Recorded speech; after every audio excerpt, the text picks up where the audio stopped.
आज से लगभग 4,500 वर्ष पहले सिंधु नदी के किनारे एक ऐसा शहर बसा था जिसने पूरी दुनिया को अपनी अद्भुत योजना और रहस्यों से चौंका दिया। उसका नाम था मोहनजोदड़ो। मोहनजोदड़ो का अर्थ है मृतकों का टीला। लेकिन कभी यही स्थान हजारों लोगों की चहल-पहल, व्यापार और समृद्ध जीवन का केंद्र हुआ करता था। यह शहर सिंधु घाटी सभ्यता का सबसे विकसित नगर था, जहां की योजना आज के आधुनिक शहरों को भी हैरान कर देती है।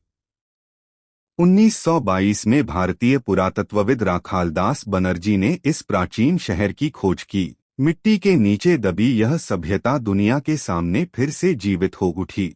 मोहनजोदड़ो की सड़कें सीधी और चौड़ी थीं। हर सड़क को इस तरह बनाया गया था कि पूरा शहर व्यवस्थित और साफ सुथरा रहे। इस शहर की सबसे बड़ी विशेषता थी इसकी उन्नत जल निकासी व्यवस्था। लगभग हर घर की नालियां मुख्य सीवर लाइन से जुड़ी हुई थीं। हर घर पकी हुई ईंटों से बनाया गया था।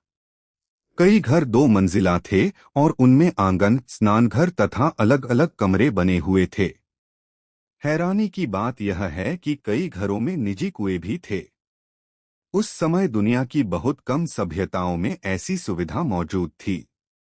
शहर के बीचों बीच स्थित था महान स्नानागार, जिसे ग्रेट बाथ कहा जाता है। आज भी यह मोहनजोदड़ो की सबसे प्रसिद्ध संरचनाओं में से एक है। इतिहासकारों का मानना है कि ग्रेट बाथ केवल स्नान के लिए नहीं था। संभव है कि यहाँ धार्मिक अनुष्ठान और सामूहिक पवित्र स्नान किए जाते रहे हों। मोहनजोदड़ो के बाजार हमेशा लोगों से भरे रहते थे। व्यापारी अनाज, कपड़े, मिट्टी के बर्तन और कीमती पत्थरों का व्यापार करते थे। यहाँ से मिली छोटी छोटी मोहरें आज भी इतिहासकारों के लिए एक रहस्य हैं। इन पर बनी लिपि आज तक पूरी तरह पढ़ी नहीं जा सकी है। इस शहर के कारीगर तांबे, कांसे, मिट्टी और कीमती पत्थरों से सुंदर आभूषण, मूर्तियां और औजार बनाते थे। उनकी कला अपने समय से कहीं आगे थी। पुरातात्विक साक्ष्य बताते हैं कि मोहनजोदड़ो का व्यापार मेसोपोटामिया जैसी दूरस्थ सभ्यताओं तक फैला हुआ था। यह उस समय का एक महत्वपूर्ण व्यापारिक केंद्र था। सुबह होते ही पूरा शहर जीवन से भर उठता था। किसान खेतों की ओर निकलते, कारीगर अपने काम में लग जाते और व्यापारी बाजार सजाने लगते थे।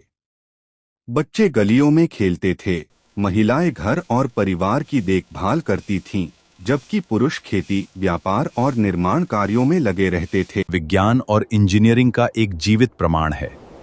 शायद मोहनजोदड़ो के नीचे अभी भी ऐसे रहस्य छिपे हैं